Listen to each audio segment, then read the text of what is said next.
Hello, it's Philip Taylor speaking from Richmond Green Chambers, and I'm looking at a book from Oxford University Press today. It's on statutory nuisance, an interesting and growing area. It's written by two people, Rosalind Malcolm and John Pointing. It's now in a second edition. It's this book here. It's a paperback. You can see the front spine, and then at the back you can see there's a little bit of coverage of what people have said about the book and what it actually contains. It's an interesting book. It's structured in the normal way with paragraph numbering at the sides. There are some footnotes which are quite useful, and the book starts with a fairly detailed content section after the preface.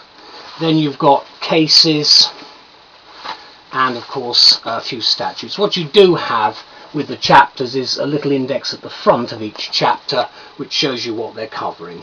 I think it's a very useful area. There's quite an interesting legislative history of statutory nuisance, covering all the particular types of problem you've got. You can see it's sort of done in that format in the book. It's a good book and I think very helpful. There are a number of books in this area on the market, but this is a particularly good one from OUP.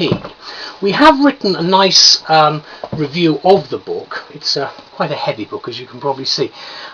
Statutory Nuisance, we've called it, a clean examination and explanation for practitioners.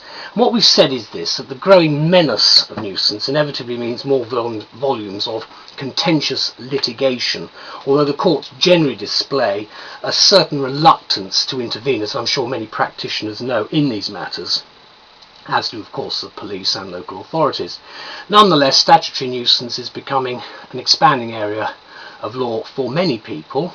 I certainly get them coming to my law centre in numbers nowadays, the subject matter of which of course is well covered by the two authors.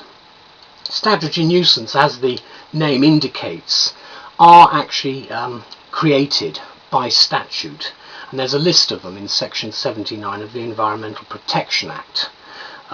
Each deals with a problem relating to public health and the quality of life, and that's really the issue. Much of it, of course, in terms of neighbour disputes, is about noise. That's one of the big issues. Can I just say the authors point out that the book concerns itself with the law and practice of statutory nuisance, falling under Part 3 of the Act. Whatever the nature of the complaint, it's dealt with by the local council, in other words, public local authorities whose decisions are publicly accountable. They have a very substantial role to play, and certainly it's my experience as a counsellor that on many occasions they don't actually intervene. Certainly I've got the impression they didn't want to, but that's another matter entirely. I'm not going to list all the various areas of statutory nuisance in detail, because they are given actually at the front, and then they're sort of zipped through by the authors. Both Malcolm and Ponting are very scholarly and thorough in their approach to this readable book, and they clarify the vexed issues and frequent uncertainties pertaining to statutory nuisance itself. And it deals first with the regulatory framework as well as the historical context of statutory nuisance and the public health legislation itself, which of course is very important. Let me conclude by saying that to facilitate further research, there are extensive tables of cases and legislation itself, with 3 appendices and a detailed index at the back of the work. Let me just show you that.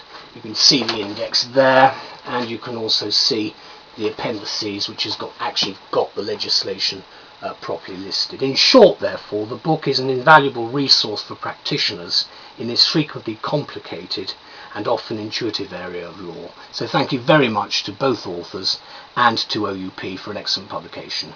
Thank you. Bye-bye.